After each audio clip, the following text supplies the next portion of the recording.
하나님 말씀은 히브리서 11장 6절 한 절만 봉독하겠습니다. 히브리서 11장 6절 말씀입니다.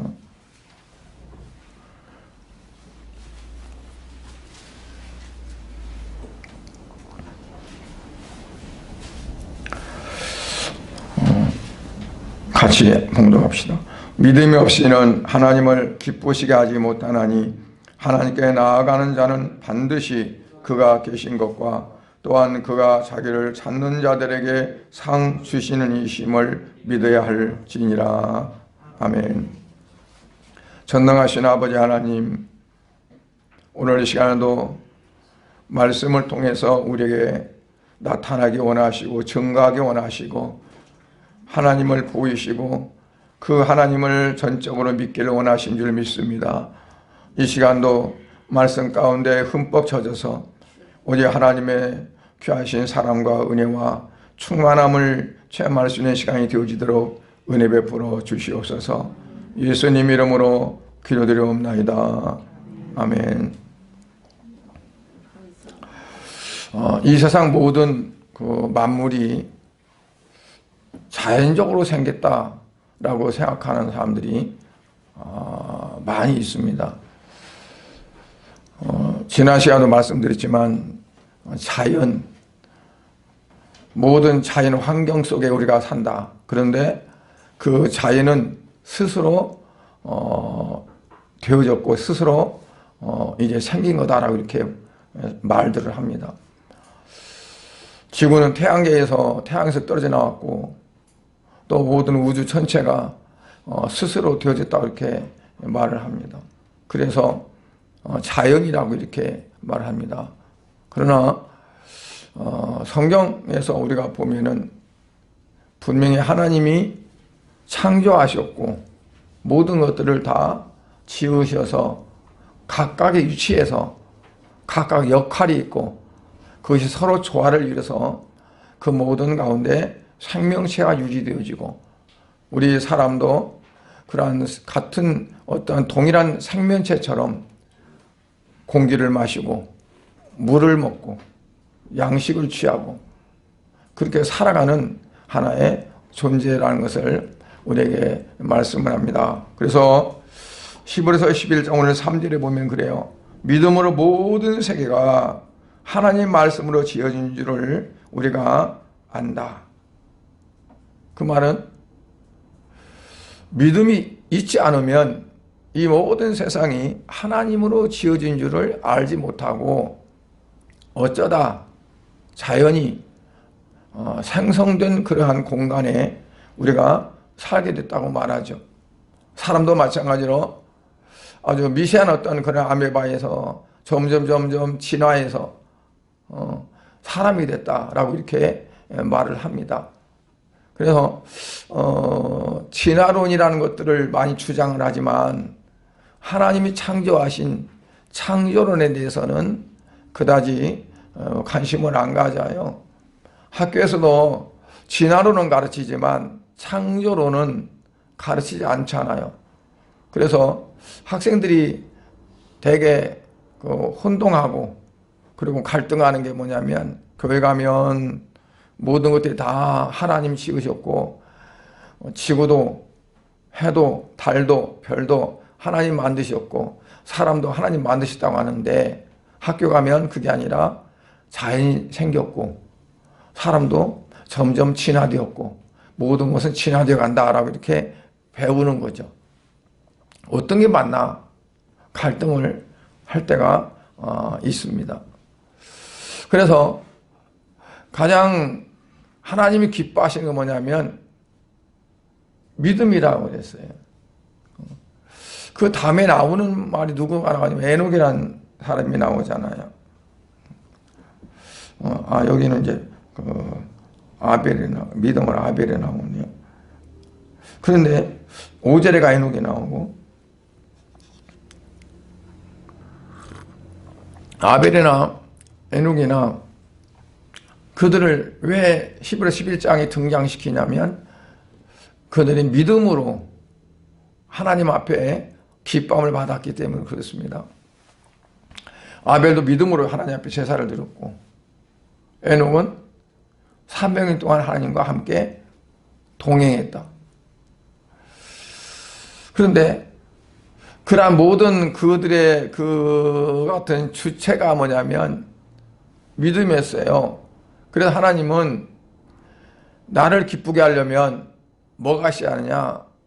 오직 믿음이 씨한다고 이렇게 4절에 증언합니다. 그래서 그가 죽었으나 믿음으로써 지금도 믿음의 선진들이 말을 하고 있고,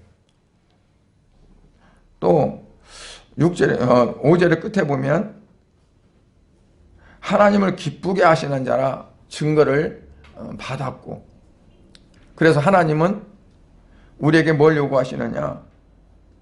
하나님을 기쁘게 하기를 원하시는데 어떻게 해야 기쁘게 하냐면 믿음으로만이 기쁘게 할 수 있다는 거 말이에요. 우리가 착한 생활을 하면 세상 사람들이 좋아하죠. 많이 사람들을 위해서 헌신하고 그리고 구제하고 또 좋은 일 많이 하면 세상 사람들이 다 칭찬하고 좋아하죠. 근데 하나님은 다르다는 얘기예요.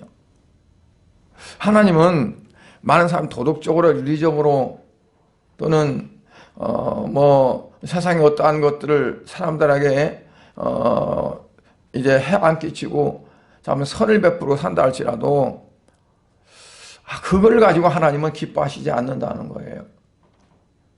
그래서 히브리 11장에서 말씀하고 성경 전체가 말씀하는 거 뭐냐면 바로 믿음입니다.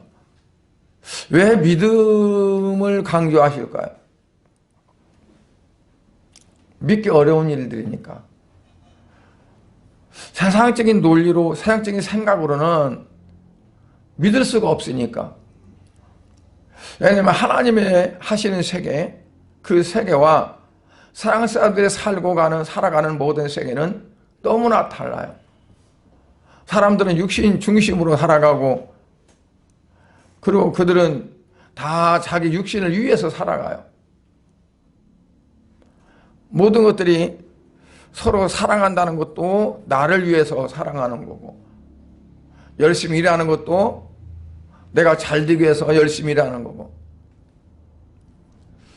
그러니까 모든 목적이 자기에게 있잖아요. 근데 하나님은 어떠냐? 하나님의 세계는 모든 목적이 누구에게 있어요? 하나님께 있어요. 하나님께 영광, 하나님께 찬양, 모든 게 하나님을 높여드리고 하나님을 찬양하는 거죠. 그게 이제 하나님의 세계예요.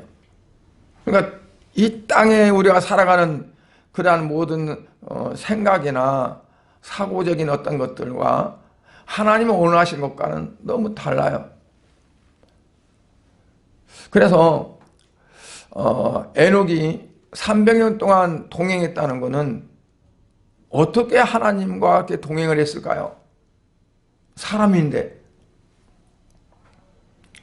그러니까 300년 동안 동행했다는 건 어떠냐면 에녹이 자기가 사람의 속성을 갖고 사람으로 살지만 그러나 자기의 육신적인 모든 것들을 다 내려놓고 오직 하나님만 바라보고 하나님 말씀만 의지하고 하나님 뜻을 따라 살았다는 거예요.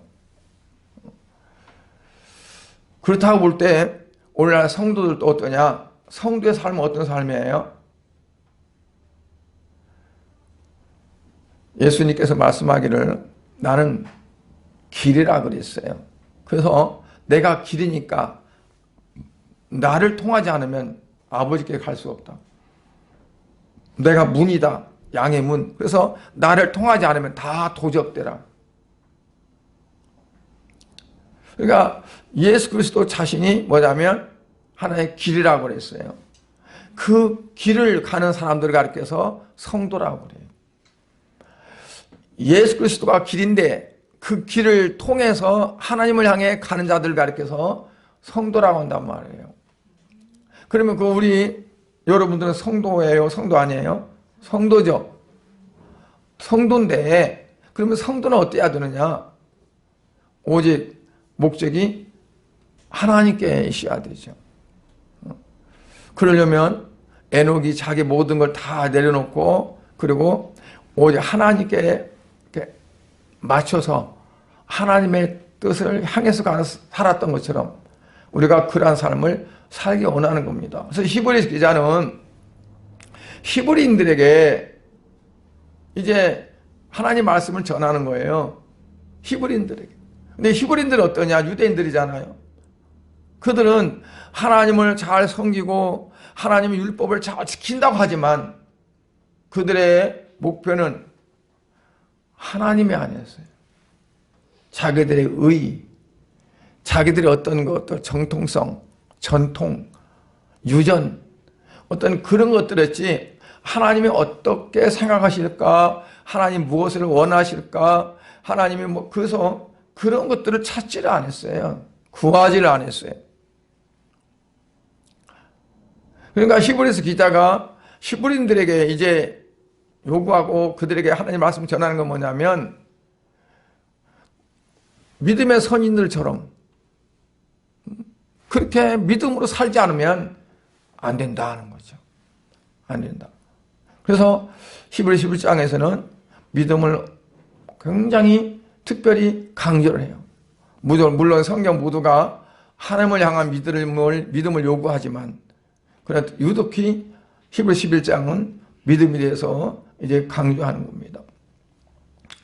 그러니까 믿음이 왜 중요하고 귀하냐 하는 것은 하나님이 가장 원하시는 거니까, 하나님이 가장 그거를 기뻐하시니까 귀한 거예요.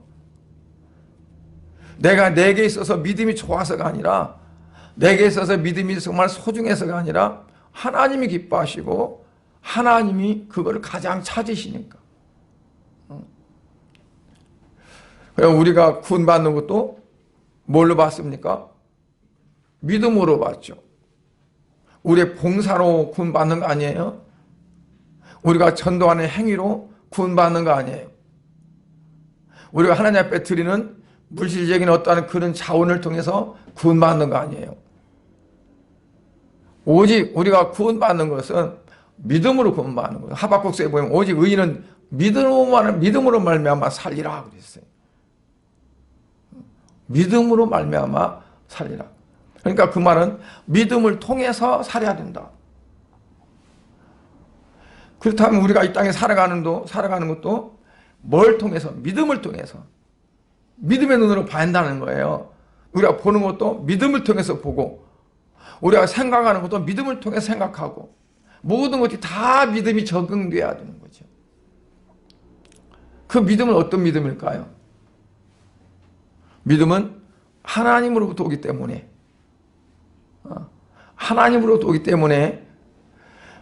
하나님께서 어떻게 원하시고 뭘 기뻐하시고 뭘 하실까, 그게 이제 우리의 최고 관심사가 되어야 되죠. 관심사가. 그래서 얼핏 딱 하나님께서 이걸 기뻐하실까, 아니 원하실까, 하나님의 생각은 어디 있을까, 그걸 우리가 먼저 생각하고 그 안에서 보고 그 안에서 듣고 해야 된다는 거예요. 그렇지 않으면 어때요? 우리가 믿음으로 한다 하지만 결코 믿음으로 하는 것은 아니다. 우리가 믿음으로 산다 할 때 어떻게 하면 믿음으로 사는 걸까? 여러분 생각해 보셨어요? 믿음으로 살리라 그랬는데 오직 의인은, 그러면 여러분들은 여러분 의인입니까? 의인 아닙니까? 의인 맞아요, 안 맞아요? 맞아요. 의인이죠. 네. 왜 의인이에요? 하나님이 인정했으니까 의인이라고. 인정했으니까. 왜 하나님이 나 같은 걸 의인이라고 인정했을까요? 독생자 예수 그리스도가 나를 위해서 내 죄 때문에 죽으시고 내 죄값을 다 치르시고, 그리고 그 독생자 예수 그리스도의 그 의가 우리에게 입혀진 거예요. 아멘. 네. 그래서 하나님 보실 때는 뭐냐면 어렵게 보여요. 어렵게 보는 거예요. 실질적으로 내 속에는 죄가 아직도 남아있고 육체 기질도 있고 연약함이 많이 있는데 하나님 보실 때는 뭘 봐요? 너는 내 아들 예수 그리스도를 통해서 네 원래 죄가 다 사해졌어. 네 연약한 행위도 네가 예수 그리스도만 의지하면 그건 돼. 그리고 인정을 하는 거예요. 그래서 그 인정받은 자들은 어떠냐? 항상 예수 그리스도를 앞에 내세워야 돼요. 왜? 그래야 의가 되니까. 내가 앞에 나서면 의가 아니에요. 의로운 자가 아니에요. 죄와 허물 속에 살아가는 거지. 그래서 우리는 뒤에 서고 주님이 앞장가고 주님이 하세요. 주께서 하세요. 하면서 내가 뒤세리고 항상 주님을 앞세우는 그런 삶이 되어질 때 이제 하나님 보실 때 인정하실 수 있는 그러한 기뻐하는 자가 될 수 있으면서 믿음으로 산다는 건 내 믿음으로 사는 게 아닙니다. 우리는요 아무리 내가 결단하고 막 맹세하고 뭐 해도 내 스스로 그거를 지킬 수가 없어요. 왜? 우리는 부패했고 우리는 전적으로 타락했기 때문에 전적으로 무능해요. 무능하다는 말은 할 수가 없다는 얘기예요. 내 스스로가. 누가 성령께서 나를 끌어주시고 나를 이끌어주셔야만이 내가 할 수 있는 거예요. 그래서 항상 성령을 의지하고 그리고 주님이 앞서가는 길을 우리가 따라가야 되는 거죠. 그게 바로 믿음으로 사는 거고 그리고 하나님이 기뻐하시는 거라는 것을 볼 수 있어요. 마태복음 8장에 보면 백부장이라는 사람이 나옵니다. 백부장 어떤 사람이냐면 100명의 부하를 거느린 로마의 군사입니다. 로마의 군관. 그래서 천부장은 그 밑에 부하가 몇 명일까요? 1000명이에요. 엄청나죠. 1000명. 밑에 부하가 50명 있는 사람은 뭐라고 그러죠? 50부장. 10명 있으면 10부장 그래요. 오늘날로 말하면 분계장이면 10부장. 50부장이면 소대장. 뭐 그런 식으로 이렇게 되어져요. 그런데 100부장이니까 꽤 지위가 높지 않아요. 100부장이면 소대장보다 높고 대대장보다는 좀 저기 하고 그 정도 되는데 그 사람이 자기 하인이 아파. 하인이 죽게 생겼어요. 병들어서. 그래서 소문을 들으니까 이 예수님은 죽은 사람도 살린대요. 그래서 예수님을 찾아왔어요. 찾아와서 예수님, 내 하인이 병들어 죽게 됐습니다. 좀 고쳐주세요. 그러니까 예수님 뭐라고 하냐면 너무 기특하잖아요. 유대인도 아닌데 로마인인데 자기 하인이 아파서 병들면 의원을 찾아갈 것이지 예수님한테 사자 고쳐달라고 하니까 그래 내가 가겠다. 가서 집에 가서 고치겠다 하니까 백부장이 뭐라 하겠어요? 아닙니다 예수님. 나도 내 밑에 부하가 있습니다. 내 위에 상전들이 있습니다. 상관들이. 위에 상관이 내게 명령하면 내가 어떤 명령이 다 따라서 합니다. 마찬가지로 내 밑에도 부하가 있습니다. 이들에게 명령하면 그들이 다 합니다. 그러니 예수님 명령만 하시지 힘들게 우리 집에까지 갈 필요 없어요. 명령만 하십시오. 예수님이 생각할 때 놀라웠어요. 아니 유대인들도 하나님이 택해서 하나님의 백성 삼으신 유대인들도 그렇게 못하는데 예수님이 직접 말해도 잘 못 믿는데 어떻게 로마인이 이런 생각을 하고 이런 믿음이 있을까? 그래서 예수님이 칭찬합니다. 마태복음 8장 10절에 보니까 이스라엘 중에 이만한 믿음을 만나보지 못했다. 얼마나 칭찬. 그리고 예수님께서 네 하인이 병이 네 낫다. 그러고 선포를 하죠. 그걸 믿고 그냥 이 백부장이 집으로 가는 겁니다. 가다가 하인들이 막 뛰쳐오는 거예요. 그래서 무슨 일이냐? 아니 나왔습니다. 언제쯤 나왔니? 예수님이 말 선포할 그때 바로 나왔다는 것을 이 백부장이 인식을 하게 됩니다. 마가복음 7장에서 보면 이제 가나안족 속에 수르보니게 여인이 있는데 그 수르보니게 여인이 딸이 귀신 들렸어요. 귀신 들려서 그 여인이 예수님을 찾아왔습니다. 물음으로 찾아와가지고 예수님께 말하는 거예요. 예수님, 내 딸을 좀 고쳐주세요. 그러니까 제자들이 예수님을 이제 이렇게 애옥싸고 있으니까 직접 만나지 못하고 제자들에게 우리 딸이 병들어 귀신 들리는데 좀 고쳐달라고. 시끄러우니까 예수님이 무슨 일이냐 보니까 아니 이 여자가 딸이 귀신 들렸다고 고쳐달랍니다. 근데 이 여인이 예수님께 막 말하면서 예수님 우리 딸 좀 고치세요 고치세요 고치세요. 예수님께서 뭐라고 할게요? 야, 자기 딸 병 고쳐달라고 귀신 내쫓달라는데 얼마나 정말 딸이 사랑스럽고 그리고 얼마나 불쌍하고 얼마나 가엾은 그럴까. 그래서 당장 예수님께서 고쳐준 것이 아니라 아주 인정머리 없는 말을 합니다. 어떻게 보면 야박한 말을. 7장 27절에 뭐라고 해요? 야, 자녀로 먼저 배불리게 먹게 하는 거지 어떻게 자녀의 떡을 가져다가 개들에게 주겠느냐. 그 말은 무슨 말일까요?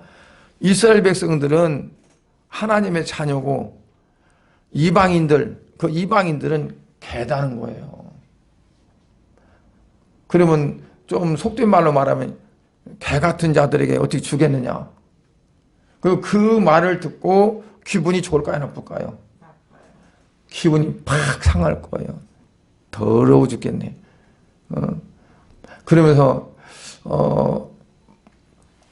얼마나 마음의 상처를 받겠어요. 그리고 아마 침을 탁 받고 돌아서 갈 거예요. 근데 이 여인 보세요.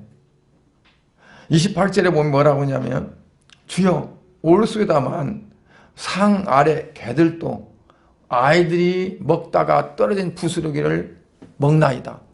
그러니 부스러기라도 그냥 떡 온조각 말고 그냥 떨어진 부스라도 주어도 내 딸이 낫겠다는 그 믿음이 오는 거예요.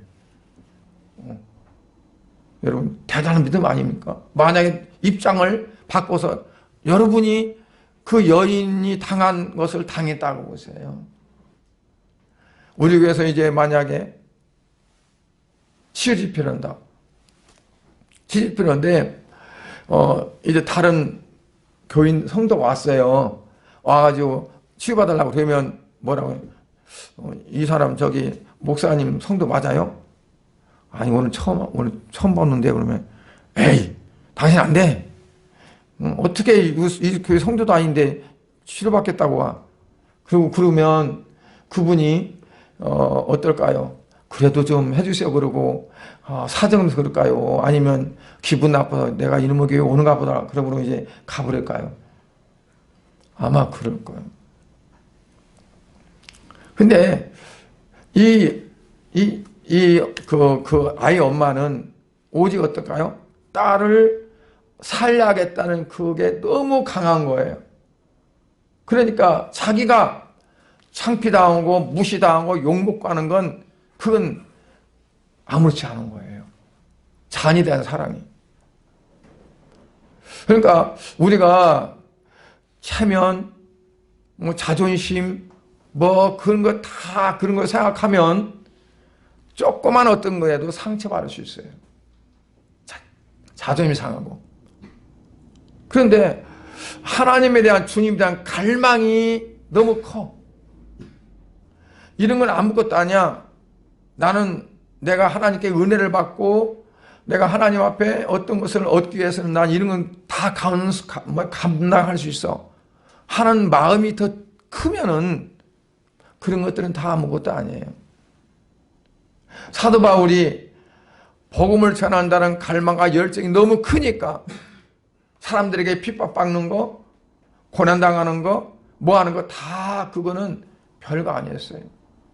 고린도전서에 보면 고린도 교회 성도들이 사도 바울을 사도성도 무시하고 말도 잘 못한다고 무시하고, 그래서 얼마나 입방아 쪘는가 몰라요. 그러니까 사도 바울이 어땠어요? 그 때문에 마음 상했느냐? 그게 아니라 나는 그런 걸 하나도 크게 여기지 않는다. 아무것도 아니라는 거예요. 왜? 나는 주님과의 관계 속에서 주님이 주신 것이 너무 크고 내가 주님을 향한 갈망이 너무 크니까 사람들이 어떻게 하든 나는 그게 상관이 없다. 그 믿음은 하나님과의 관계에서 하나님이 내게 주시는 거, 내가 하나님 앞에 얻는 거, 그런 것들이 너무 크니까 다른 것들은 다 아무것도 아닌 걸로 여겨지는 그 자체가 뭐냐면 바로 하나님을 향한 믿음이에요. 비교가 안 되는 거죠.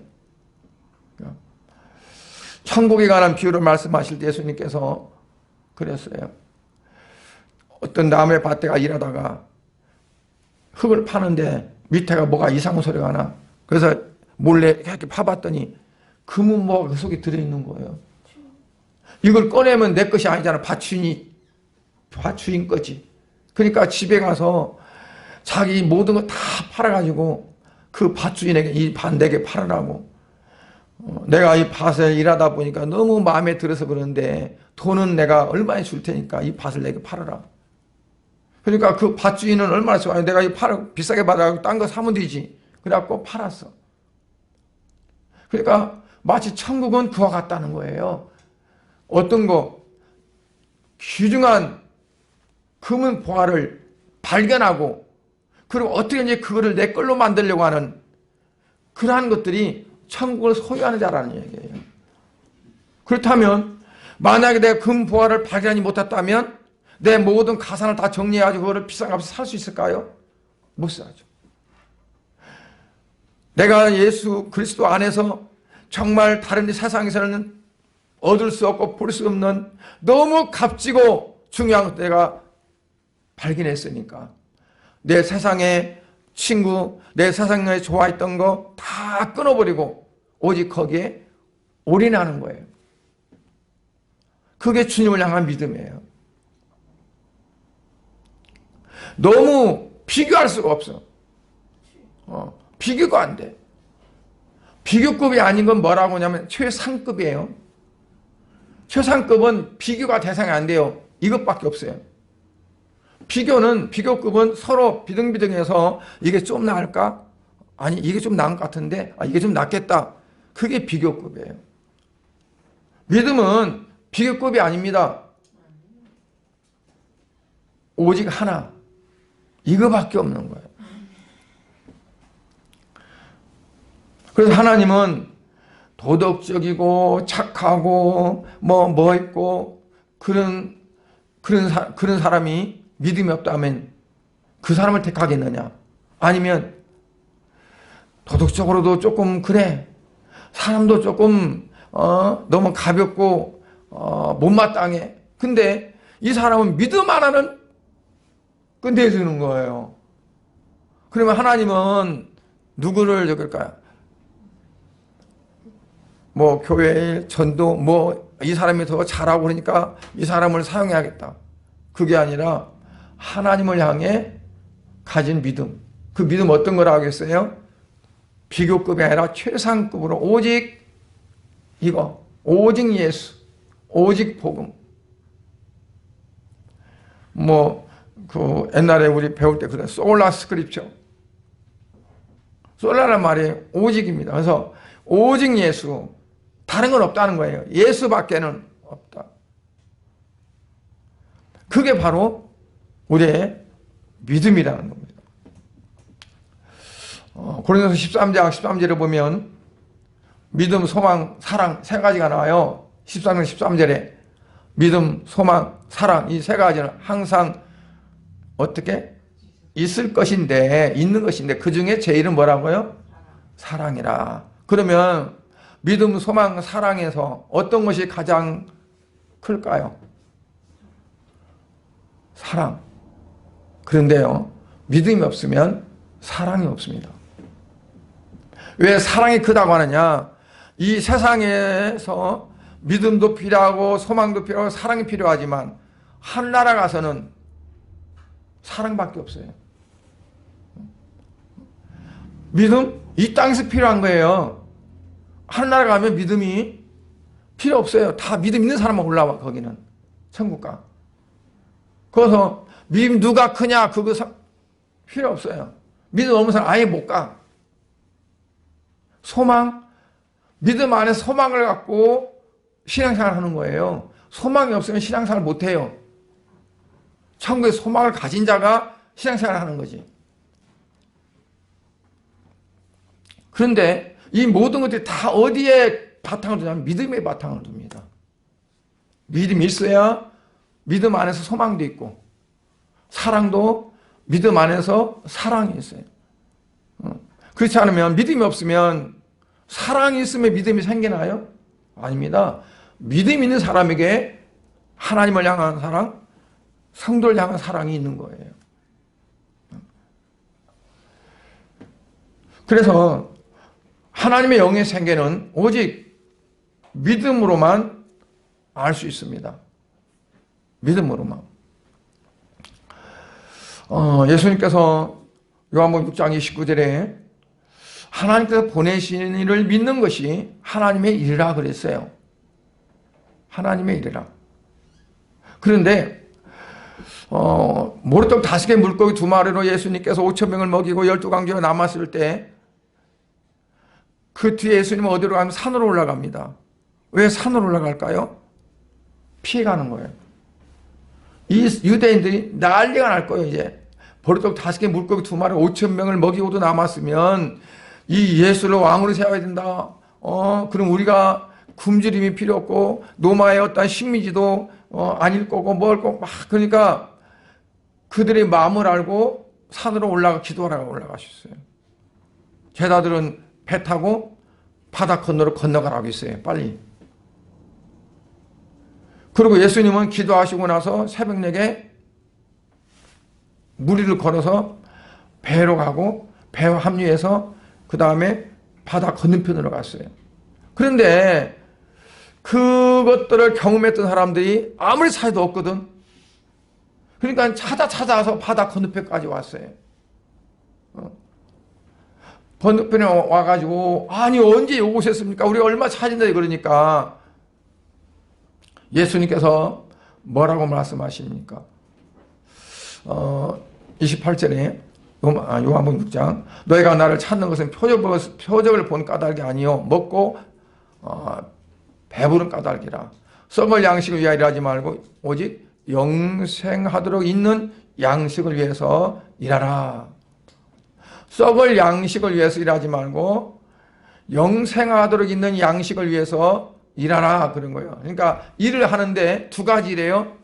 썩을 양식을 위해서 일하는 일과 영생하도록 있는 양식을 위해서 일하는 거. 2가지가 있어요. 내가 지금까지는 썩을 양식을 위해서 일했다면 이제는 영생이 있는 양식이 있는 일을 위해서 일하라. 그러니까 이들이 뭐예요? 그럼 어떻게 해야 우리가 하나님의 일을 할 수 있습니까? 물어요. 영생에 있는 일이라고 했는데 이들이 영생에 있는 일을 하려면 어떻게 합니까? 묻지 않고 어떻게 해야 하나님의 일을 할 수 있습니까? 그 말은 뭐냐면 하나님의 일이 바로 영생에 있는 일을 하는 거란 얘기예요. 썩을 일을 위해서, 썩을 것을 위해서 일하는 것이 아니라, 그러니까 우리가 이 세상에 살아갈 때 내가 무엇을 위해 일하느냐? 썩을 것들을 위해서 일하면 이거는 하나님의 일을 하는 것이 아니란 얘기예요. 내가 주의를 한다, 하나님의 일을 한다는 것은 어떤 걸 위해서예요? 영생이 있는 일, 그 일을 하는 거가 하나님의 일을 하는 거다. 좀 우리 생각을 해봐야 돼요. 그러면 썩을 일이 영생에 있는 일로 바꾸지 하잖아요. 그러면 직장을 바꿔야 될까요? 내 일하는 어떠한 그러한 사업장을 바꿔야 될까요? 아니요. 내 목적이 바뀌면 돼요. 내 목적이. 내가 결국은 이걸로 인해서 뭘 할 것인가? 내가 썩을 양식을 위해서 전전긍긍할 것인가? 아니면 영생을 위해서 일할 것인가? 그 목적만 바꾸면 내가 지금까지 하고 있던 일들이 어떤 일로 바뀐다고요? 하나님의 일로 바뀔 수 있어요. 영생 있는 일로. 예수님께서 뭐라고 대답하십니까? 하나님께서 보내신 일을 믿는 것이 하나님 일을 하는 것이다. 그 말은 뭐예요? 하나님이 보내신 나를 믿는 것이 하나님 일을 하는 것이다. 그러니까 우리가 예수 그리스도를 믿고 주님을 따라가는 것이 바로 하나님 일을 하는 겁니다. 그래서 주님을 위해서 하는 일이 하나님이 일을 하는 거고, 나를 위해서 일하는 것은 어떻다고요? 썩어질 것을 위해서 일하는 것이 되어지는 거예요. 믿음을 가지고 우리가 일하게 되면 여러 가지 축복을 받습니다. 갈라디아서 2장 16절에 보면 사람이 의롭게 되는 것은 율법의 행위로 말미암음이 아니요 오직 예수 그리스도를 그리고 띄고 믿음으로써 의롭다함을 얻으려 함이라. 사람이 의롭게 되는 거, 오직 예수 그리스도를 믿음으로써 의롭다 하게 된다는 거죠. 다른 걸로는 의롭게 되지 않는다. 예수를 믿는 것 자체가 내가 의롭게 되어지는 거다. 그러면 그 의롭게 되는 거는 내가 의롭게 변해서 의롭게 되느냐? 하나님께 의롭다고 인정을 받으니까 의롭게 되는 거예요. 예수를 믿으면 내 자체가 막 바뀐 줄 아세요? 여러분 예수 믿고 나서 뭐가 바뀌었습니까? 말하는 것이 막 바뀌어가지고 말이 거룩하게 그렇게 나와요? 아니면 생각이 옛날 생각은 싹 없어지고 이제는 그냥 천국 생각, 뭐 생각으로만 나요? 그렇지 않지 않아요? 예수를 믿고 듣다고 해서 내가 내 삶이 의롭게 되어지고 내 생활이 의롭게 되어지고 모든 것이 의롭게 된 건 아니에요. 그런데 하나님 보실 때 나를 의롭다고 여기는 거예요. 의롭다고. 그래서 우리가 의롭게 되는 것은 행위로 말미암아 의롭게 되는 것이 아니다. 오직 예수 그리스도를 믿음으로서만이 의롭게 되어진다.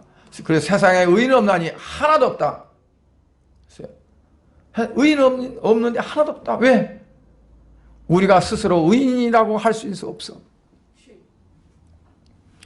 새벽에 욥기서를 봅니다. 욥기서를 보는데 이제 욥기서가 거의 다 끝나갔어요.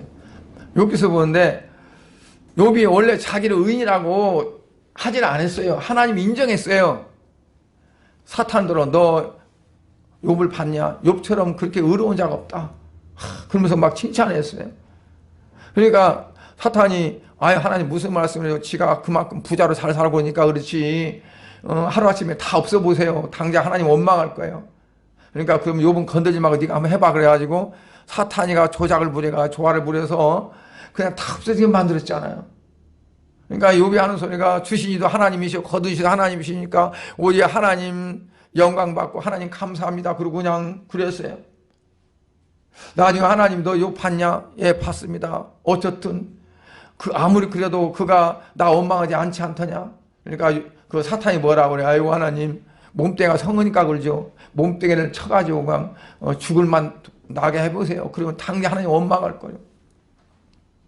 그러면 그 생명 건들지 말고 몸을 한번 네가 만져봐라. 그래서 사탄이가 몸을 만졌더니 이 꼭지 정수리부터 발바닥까지 성한 곳이 없이 다 악창 독창이 났어요. 그래도 이 욥은 뭐라 그래요? 알몸을 갖다가 알몸으로 갈치니 하나님 앞에 감사. 그런데 그 욥에게 새 친구가 가지고 계속 쏘아대는 거예요. 네가 이놈아 잘못했으니까 이런 거에 당하는 거야. 세상에 그냥 그런 게 어디에서 하나님은 그런 분 아니야. 하나님 불의한 분이냐? 절대 그래 안 해. 가만 생각해봐. 네가 죄를 있으니까 그렇지. 그러면서 회개. 그러면 막 그러면 욥은 꼭지가 도는 거예요. 아니 내가 아무리 생각해봐도 내가 과부나 고하게 잘못한 게 없고 그리고 내가 혼자 잘 먹고 잘 사는 것도 아니고 그랬는데 이게 뭐야? 나 아니야. 그러니까 아니야. 그리고 그들에게 계속 이제 자기를 변호하죠. 나중에 그러다 보니까 어떠냐면 이 욥이 자기도 모르게 자꾸 자기 의를 내세우는 거예요. 의를. 나는 의롭게 살았어. 불의하게 안 살았어. 나중에 하나님 오셔서 뭐냐면 네가 의인이냐?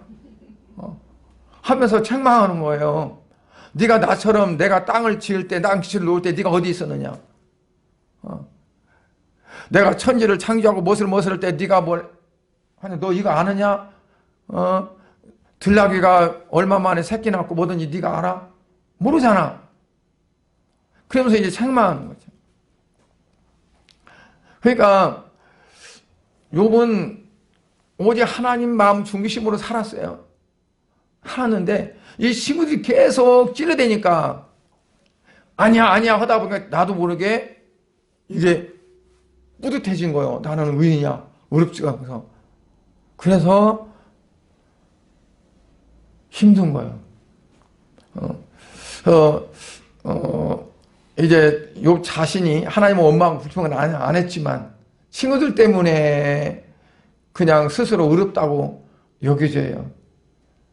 근데 하나님은 그거를 찍어내리죠. 계속 찍어내려. 그 말은 뭐냐면 인간 스스로 의로울 수는 없다는 거죠. 하나님이 인정하는 거지.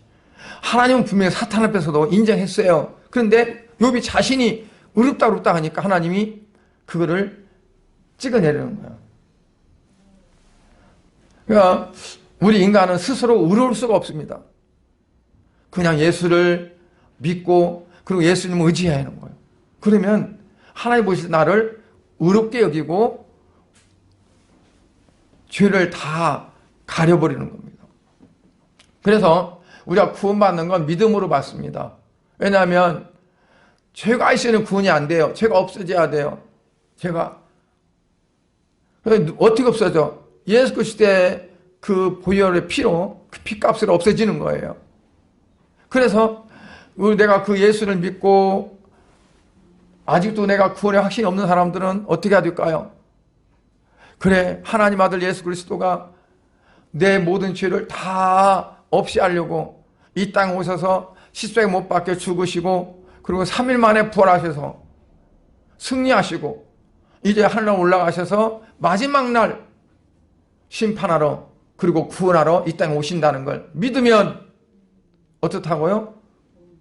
구원이 이르러요. 네. 구원을 내가 받는 것이 아니라 하나님 주시는 것을 받게 되는 거죠. 그리고 그 구원을 받게 되면 우리가 신분이 바뀌는데 어떻게 신분이 바뀝니까? 하나님의 자녀가 되죠. 하나님의 자녀가. 요한복음 1장 12절에 보니까 영접하는 자 곧 그 이름을 믿는 자들에게는 하나님의 자녀가 되는 권세를 주셨다. 엄청난 신분의 변화예요.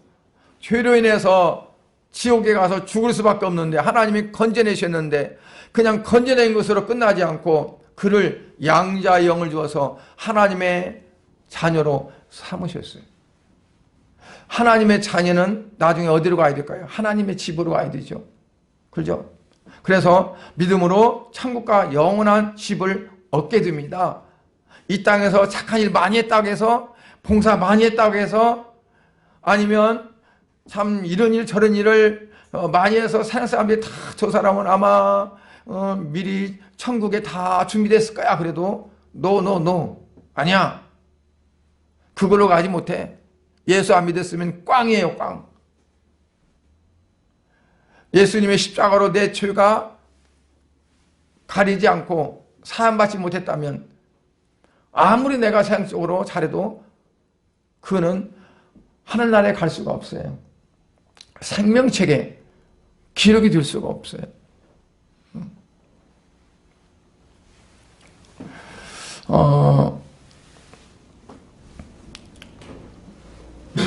그리고 믿음은 모든 불가능을 가능하게 합니다. 그는 안 되는 일을 우리가 되게 한다는 것이 아니라 믿음의 사람으로서 내가 그걸 지킬 수 없는 것을 지키게 하십니다.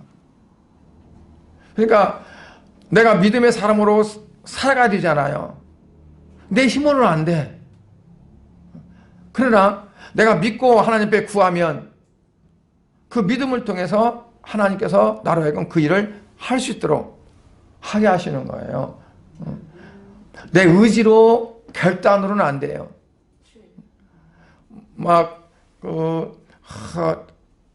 산에 가서 크게 외치면서 나는 이렇게 살리라 하면서 외쳤어도 안 돼요.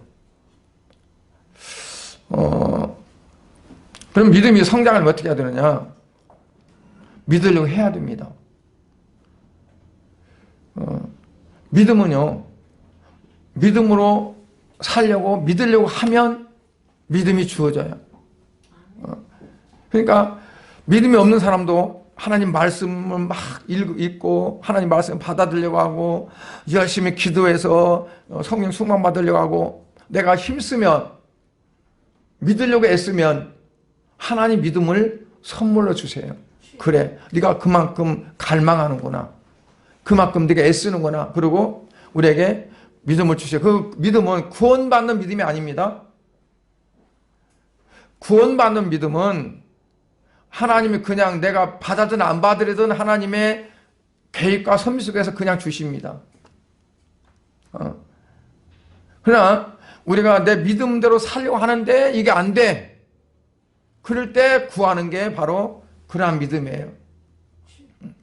하나님, 나는 내가 하나님 뜻대로 살려고 하는데 나도 모르게 내가 교회를 지고 또 실수하고 그랬습니다.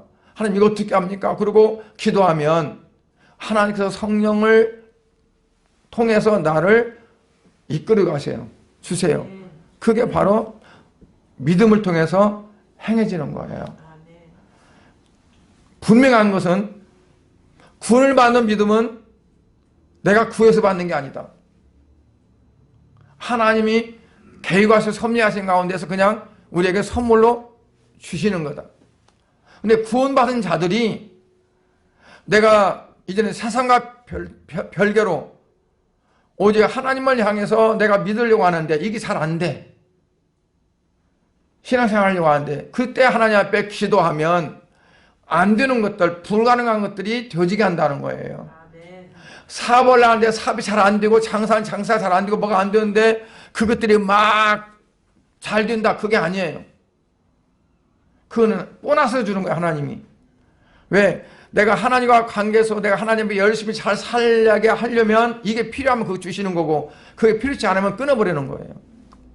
오히려 내게 돈이 많아지는 것이 내가 하나님 앞에 신앙생활하는 거가 그게 걸림돌이 된다면 하나님은 그걸 끊으실 거예요. 그 때문에 내가 신앙생활 못한다면. 그러니까 내가 믿음으로 구하는 거가 어떻게 하면 내가 하나님 앞에 영광을 돌리고 하나님을 기쁘게 하는 삶을 살까 하는 그러한 걸로 기도할 때 주어지는 응답은 내 마음에 맞고 안 맞고 상관없어요. 내가 기도했던 거 그대로 안 이루어져도 그건 응답이에요. 왜? 하나님의 원하심대로 내게 주어지니까. 하나님 목적대로.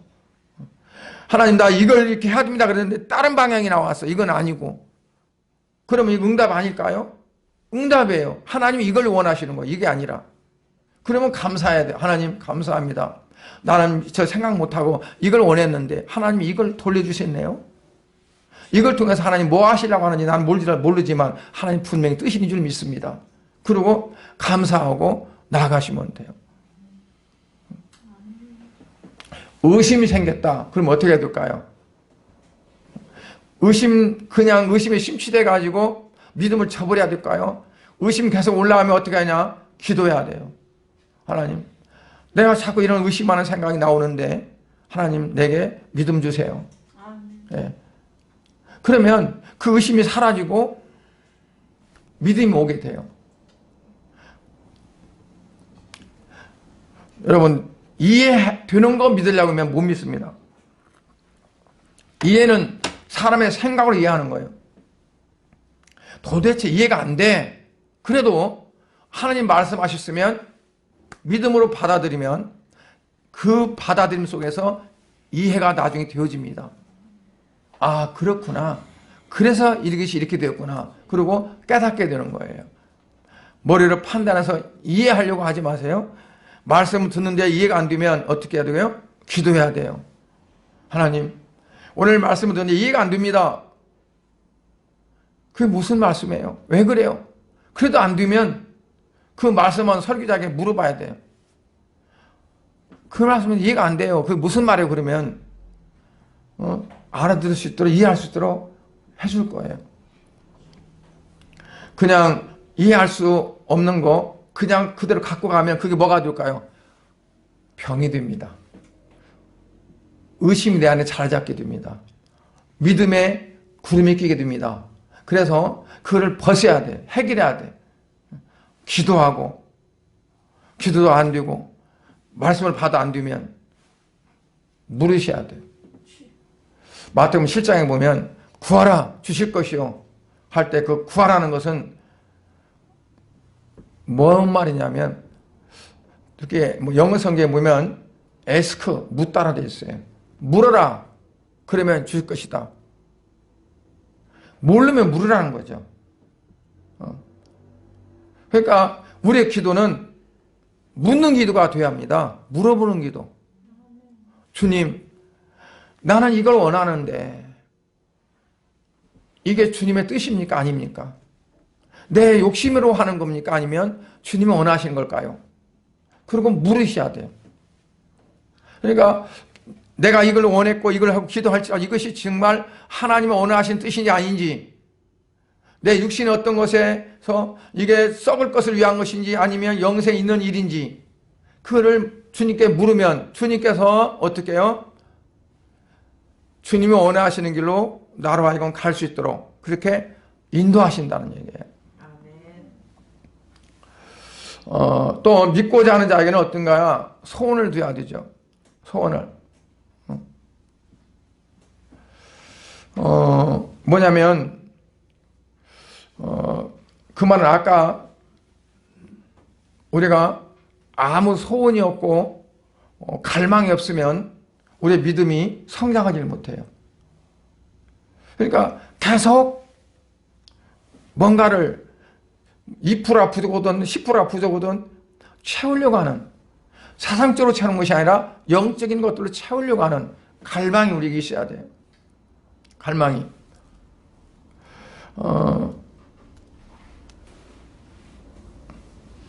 빌립보 2장 13절을 보면 너희 안에 행하시는 이는 하나님이시니 자기의 기쁘신 뜻을 위하여 뭘 두고? 소원을 두고 행하게 하신다. 자기의 기쁘신 뜻을 위해서 우리 안에 소원을 둔다고 했어요. 소원이 뭐냐면 하나님 앞에 이 하나님의 기쁘신 뜻을 위하기 위해서 막 갈망하고 원하는 소원을 두신다. 그러니까 우리가 그 소원을 갖고 하나님 앞에 나가야 돼요. 이 소원이 없으면 어떨까요? 내가 마음을 하나님 앞에 안 두는 거예요. 하나님 중심적으로 안 살아가는 거예요. 세상적 중심으로 살아가는 거예요. 하나님을 더 내 생활 속에서 중심을 두고 살아가면 하나님이 나로 하여금 그 소원을 주세요. 둔다고. 그러면 그걸 놓고 내가 기도하고 그걸 놓고 내가 갈망하게 되죠. 그러면 내 삶이 하나님을 기쁘시게 하는 생활로 가게 돼요. 가게 돼. 그러니까 첫째는 우리의 마음 중심을 하나님께 두어야 되고, 그리고 내 안에 하나님의 소원이 오면 그걸 계속 가지고, 사도 바울은 그걸 뭐라고 표현했냐면 표대라고 했어요. 표대를 향해서 간다. 표대를 향해서. 그리고 또 입으로 시인해야 됩니다. 하나님 말씀을 들을 때, 읽을 때, 하나님 말씀을 대할 때는 항상 입으로 시인하고 고백해야 됩니다. 어떻게 해요? 아멘, 믿습니다. 또 그렇습니다. 아멘, 믿습니다. 그렇습니다. 이거를 그냥 그 입에 그냥 붙어 있어야 돼요. 아멘, 믿습니다. 그렇습니다. 그렇네요. 그렇게 되어지면 어떠냐? 그 말씀이 내 안에 자리 잡게 되죠. 그럼 그 말씀을 통해서 믿음이 성장하는 거예요. 말씀이 없으면 믿음이 성장하지 않습니다. 말씀을 통해서 믿음이 옵니다. 그냥 말씀이 없는 믿음은 자기 확신이에요. 신념이에요. 하나님의 말씀을 내가 그대로 받아들이는 거예요. 이건 불가능하다 생각해도, 전혀 세상 이치로 안 맞아도 하나님 말씀이 그렇네요, 믿습니다, 아멘, 그렇습니다 받아들이면 그게 내 안에서 자리 잡고 잉태되어지는 거죠. 그러고 나서 그게 점점 이제 성장해 가는 겁니다. 우리의 믿음이 성장한다는 건 하나님 앞에 기도와 호흡이에요. 기도는 우리가 호흡하는 것 같고, 그리고 말씀은 영양식을 취하는 것 같고, 먹고 숨쉬지 않으면 죽습니다. 그러니까 먹는 것도 필요하고 숨쉬는 것도 필요합니다. 그래서 말씀과 기도는 우리에게 병행이 돼야 돼요. 수리바퀴처럼 두 개가 항상 공존해야 됩니다. 이제 하나님 말씀이 있다면 그 말씀대로 되기를 원하는 기도. 오늘 말씀 듣잖아요. 그러면 어떻게 할까요? 그 소원을 두어야 됩니다. 하나님, 말씀대로 내가 이렇게 이루어지기가 없어서, 그걸 말씀 듣고 그냥 아무 생각 없이 맞춰버리면 큰 유익이 없습니다. 유익이 있긴 있습니다. 콩나물통에 물을 담으면 그냥 물이 쫙 빠져도 콩나물 자라는 것처럼 있긴 있어요. 그러나 그렇게 크지는 못해요. 소원을 담아야 돼요. 주님, 나도요. 나도 그렇게 되게 원해요. 오늘 성경에는 아벨처럼, 에녹처럼, 아브라함처럼 나도 그렇게 되게 원해요. 그게 우리 안에 있기를 원합니다. 그래서 그 소원이 크면 클수록 여러분의 믿음은 더 크게 성장할 겁니다. 그래서 예수님은 이제 조그만 나무가 크게 성장하면 거기에 새가 깃들고 또 큰 나무가 되어서 그늘을 만들어주고 거기에 쉼을 가질 수 있는, 그게 된다고 그랬어요. 그래서 우리가 그처럼 이제는 저기 시화에 보면 큰 나무 교회가 있어요. 큰 나무 교회. 이름을 뜻이 있었게 짓겠죠. 그러니까 큰 나무 같은 성도들이 많이 나타나는 교회가 되게 해달라고 아마 그렇게 짓을 것 같아요. 거목. 저 사람 거목이야 그러면 큰 나무라는 뜻이잖아요. 그러니까 우리 양목교회 여러분 성도들이 그처럼 큰 나무가 되어져서 그런 믿음으로 되어지는 겁니다.